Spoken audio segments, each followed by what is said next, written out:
ለገሃርን ሲያስቡ ምን ትዝ ይሎታል? የቀድሞውን የምድር ባቡር ጣቢያ ወይስ የተለያዩ የመዝናኛ ስፍራዎች? የአዲስ አበባ እምብርት በሆነችው ለገሃር ጊፍት ሪል ስቴት እየገነባ ስላለው ቅንጡ የመኖሪያ መንደር ሰምተዋል? ላለፉት 3 አስርት ዓመታት ከ10 ሺህ በላይ ቤቶችንና የንግድ ሱቆችን ጥንቅቅ አድርጎ ሰርቶ በማስረከብ የሚታወቀው ጊፍት ሪል ስቴት አሁን ደግሞ መጪውን የፋሲካ በዓል ምክንያት በማድረግ በሁሉም ሳይቶቻችን ላይ ማለትም በለገሃር በ22 በተክለ ሃይማኖት በሲኤምሲ በአያ በቦሌ አትላስ ከመጋቢት 17 ቀን ጀምሮ ታላቅ የሽያጭ ኤክስፖ አዘጋጅተን እየጠበቅኖት ነው። በእነዚህ ቀናቶች ሲመጡ በ20% ቅናሽ፣ በ5% ቅድመ ክፍያ እንዲሁም በ55/45 የረጅም ጊዜ ባንክ ብድር የተመቻቸለትን አፓርትመንቶችና የንግድ ሱቆችን ለሽያጭ አቅርበናል። ያስታውሱ፣ የቀሩን ውስን ቤቶችና የንግድ ሱቆች ስለሆኑ ፈጥነው የዚህ ዕድል ተጠቃሚ ለመሆን በ0979 2828 33 ላይ በመደወል ይመዝገቡ። ጊፍት ሪል ስቴት ማህበረሰብን እንገነባለን። ተማምነው በህጋዊ መንገድ በነፃ ካሉበት ሆነው ወደ ሀገር ቤት ገንዘብ መላክ ተችሏል። ላኪ ሬሚት አለሎት። እንኳን ለብርሃነ ትንሣኤው በሰላም አደረሶ። ገንዘብ ወደ ሀገር ቤት ከማንኛውም ስፍራ ከአሜሪካ፣ ካናዳ፣ አውሮፓና ከመካከለኛው ምስራቅ ለሚልኩ ዲያስፖራዎች በሙሉ ላኪ ሬሚት ትልልቅ ምንዛሬዎችንና ዳጎስ ያሉ ጉርሻዎችን ያለምንም ክፍያ በነፃ በህጋዊ መንገድ መላክ ያስችላል።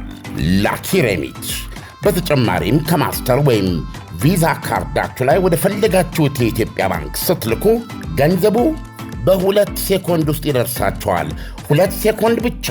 መተግበሪያው አፕሊኬሽን ከብሔራዊ ባንክ ሙሉ ፍቃድ ያለው በመሆኑ ምንም ሐሳብ ሊገባችሁ አይገባም። ስለዚህ የላኪ ሬሚትን መተግበሪያ ከፕሌይ ስቶር እና አፕ ስቶር ላይ በማውረድ አሁኑኑ በነፃ ላክ። ለአስተማማኝና ፍጥነት ማን እንደ ላኪ ሬሚት። ላኪ ሬሚት አለሎት።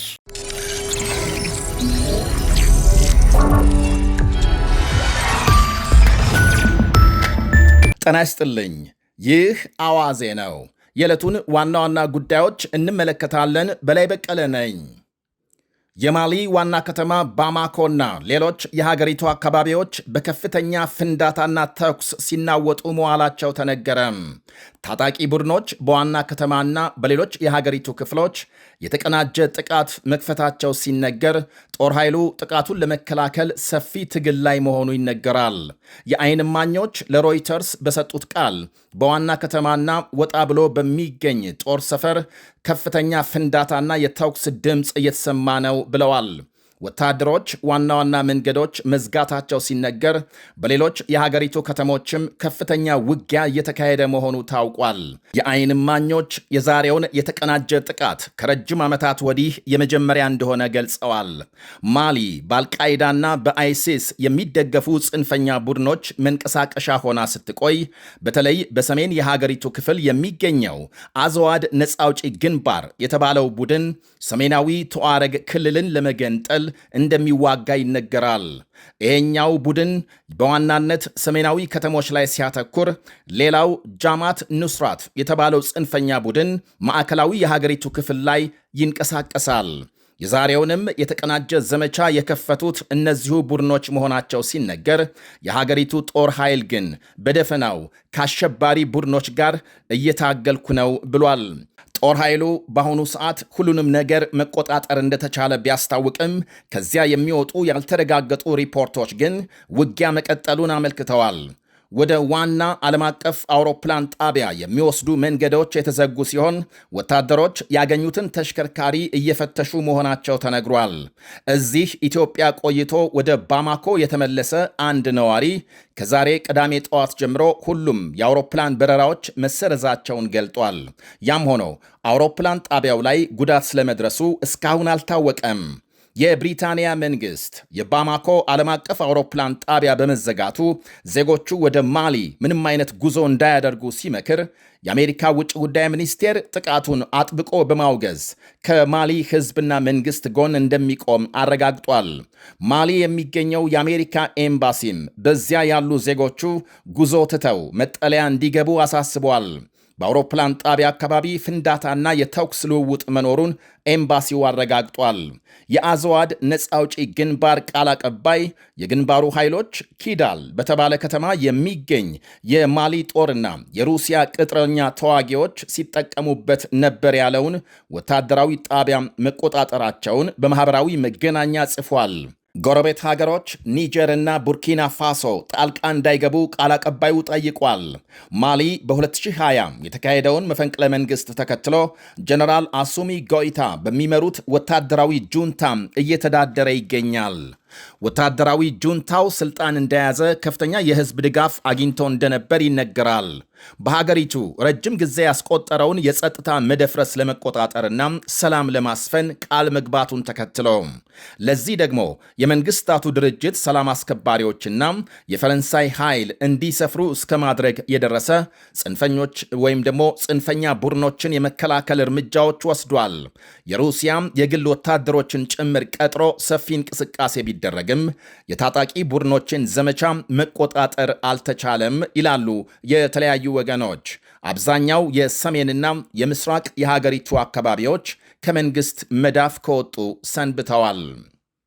የ63 ዓመቱና በዲፕሎማሲ መስክ የ30 ዓመት የሥራ ልምድ አላቸው የሚባሉት የኢራን ውጭ ጉዳይ ሚኒስትር አባስ አራክቺ ትላንት እኩለ ሌሊት ፓኪስታን ከገቡ በኋላ የተካሄደው ስብሰባ ዛሬ የበርካቶች መነጋገሪያ ሆነው ውሏል። ሚኒስትሩን የያዘው ግዙፍ የመንገደኞች አውሮፕላን በፓኪስታን ተዋጊ ጀቶች ታጅቦ ዋና ከተማ ኢስላማባድ አቅራቢያ በሚገኝ ጦር ሰፈር ከሌሊቱ 6 ሰዓት ጥቂት ደቂቃዎች ገደማ ማረፉን የተነገረው በፓኪስታን ባለሥልጣናት አቀባበል ከተደረገላቸው በኋላም ውጭ ጉዳይ ሚኒስትር አባስ አራክቺና ባለሥልጣናቱ ባልተለመደ ሁኔታ ስብሰባ መቀመጣቸውን ዘገቦች አመልክተዋል። ዛሬ ጠዋት ፀሐይ እስኪወጣ ለ5 ሰዓት ገደማ የኢራንና ፓኪስታን ባለሥልጣናት ሲነጋገሩ ማደራቸው ይፋ ከመሆኑ ውጪ ስለምን እንዳወሩ እስካሁን የተባለ የለም።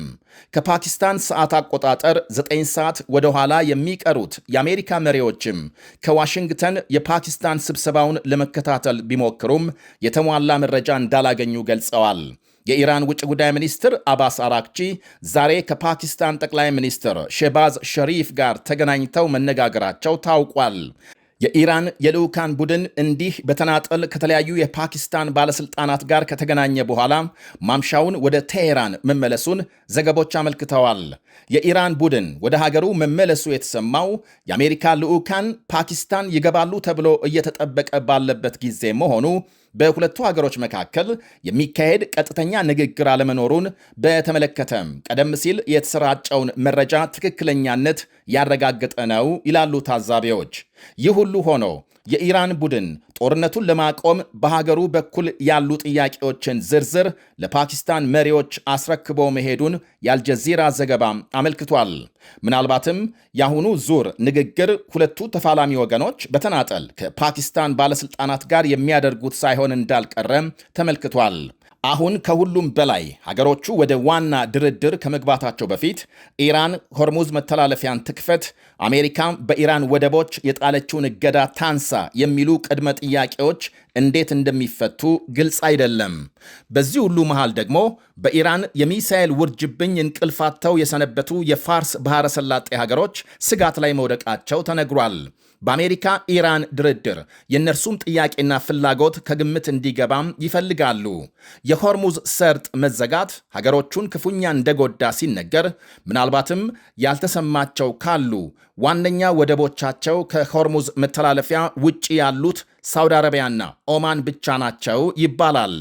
የተባበሩት አረብ ኤምሬትስ ሳምንታዊ የነዳጅ ገቢ እስከ 30 በመቶ ሲቀንስ የኳታር፣ ኩዌትና ባህሬን ገቢ 80 በመቶ ገደማ መቀነሱን መረጃዎች ያሳያሉ። እናም ሀገሮቹ የሆርሙዝ መተላለፊያ ያለምንም ክፍያና መሰናከል ሙሉ በሙሉ እንዲከፈት ይፈልጋሉ። ዘግይቶ በወጣ ዜና የአሜሪካ ልዑካን ቡድን ወደ ፓኪስታን የሚያደርገውን ጉዞ መሰረዙ ታውቋል። የኢራን ተደራዳሪዎች ወደ ሀገራቸው መመለሳቸውን ተከትሎ ፕሬዝዳንት ትራምፕ ተወካዮቻቸው ፓኪስታን እንዳይጓዙ ማድረጋቸውን ገልጸዋል። ኢራኖች በሌሉበት ሁኔታም ፓኪስታን መሄድ ጊዜ ማባከን ነው። የመጫወቻው ካርድ በእጃችን በመሆኑ ኢራኖች ንግግር ከፈለጉ መደወል ብቻ ነው የሚጠበቅባቸው ብለዋል ትራምፕ። ወደ ሊባኖስ ዜና ስናልፍ ደግሞ በእስራኤልና ሄዝቦላህ መካከል በደቡባዊ ሊባኖስ ዛሬም ውጊያ ሲካሄድ መዋሉ ተነግሯል። ሄዝቦላህ ሰሜናዊ እስራኤል ዛሬ ከሰዓት ሮኬት ጥቃት መፈጸሙ ሲነገር፣ በበርካታ የእስራኤል ከተሞች የአደጋ ጊዜ ድምፅ ሲሰማ እንደነበር ታውቋል። የእስራኤል ጦር ግን የሄዝቦላህን ድሮንና ሮኬት ማክሸፉንና አንድ ሮኬት ገላጣ ስፍራ በመውደቁ በሰው ላይ ጉዳት አልደረሰም ብሏል። ሄዝቦላህ በደቡባዊ ሊባኖስ በእስራኤል ወታደሮች ጣቢያ በርካታ ድሮኖች መተኮሱንና የተወሰኑት ወታደሮቹ አቅራቢያ መፈንዳታቸውን ጦሩ አመልክቷል። ሆኖም ወታደሮቹ ጉዳት ሳይደርስባቸው ማምለጥ መቻላቸውን የገለጸ ሲሆን በዚያው በሊባኖስ ሌላ የኢንዶኔዥያ ሰላም አስከባሪ ወታደር መገደሉ ተነግሯል። ይህ አዋዜ ነው። ተማምነው በሕጋዊ መንገድ በነፃ ካሉበት ሆነው ወደ ሀገር ቤት ገንዘብ መላክ ተችሏል። ላኪ ሬሚት አለሎት። እንኳን ለብርሃነ ትንሣኤው በሰላም አደረሶ። ገንዘብ ወደ ሀገር ቤት ከማንኛውም ስፍራ ከአሜሪካ፣ ካናዳ፣ አውሮፓና ከመካከለኛው ምስራቅ ለሚልኩ ዲያስፖራዎች በሙሉ ላኪ ሬሚት ትልልቅ ምንዛሬዎችንና ዳጎስ ያሉ ጉርሻዎችን ያለምንም ክፍያ በነፃ በሕጋዊ መንገድ መላክ ያስችላል። ላኪ ሬሚት በተጨማሪም ከማስተር ወይም ቪዛ ካርዳችሁ ላይ ወደ ፈለጋችሁት የኢትዮጵያ ባንክ ስትልኩ ገንዘቡ በ2 ሴኮንድ ውስጥ ይደርሳችኋል። 2 ሴኮንድ ብቻ። መተግበሪያው አፕሊኬሽን ከብሔራዊ ባንክ ሙሉ ፍቃድ ያለው በመሆኑ ምንም ሐሳብ ሊገባችሁ አይገባም። ስለዚህ የላኪ ሬሚትን መተግበሪያ ከፕሌይ ስቶር እና አፕ ስቶር ላይ በማውረድ አሁኑኑ በነፃ ላክ። ለአስተማማኝና ፍጥነት ማን እንደ ላኪ ሬሚት? ላኪ ሬሚት አለሎት። ለገሃርን ሲያስቡ ምን ትዝ ይሎታል? የቀድሞውን የምድር ባቡር ጣቢያ ወይስ የተለያዩ የመዝናኛ ስፍራዎች? የአዲስ አበባ እምብርት በሆነችው ለገሃር ጊፍት ሪል ስቴት እየገነባ ስላለው ቅንጡ የመኖሪያ መንደር ሰምተዋል?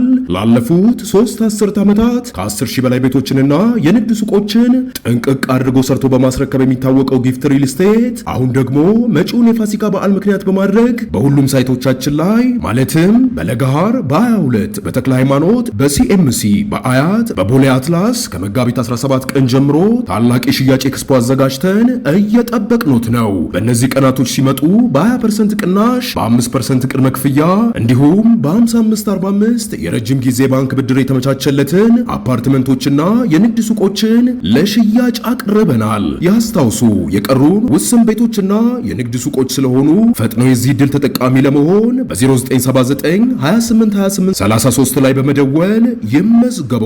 ጊፍት ሪል ስቴት ማህበረሰብን እንገነባለን።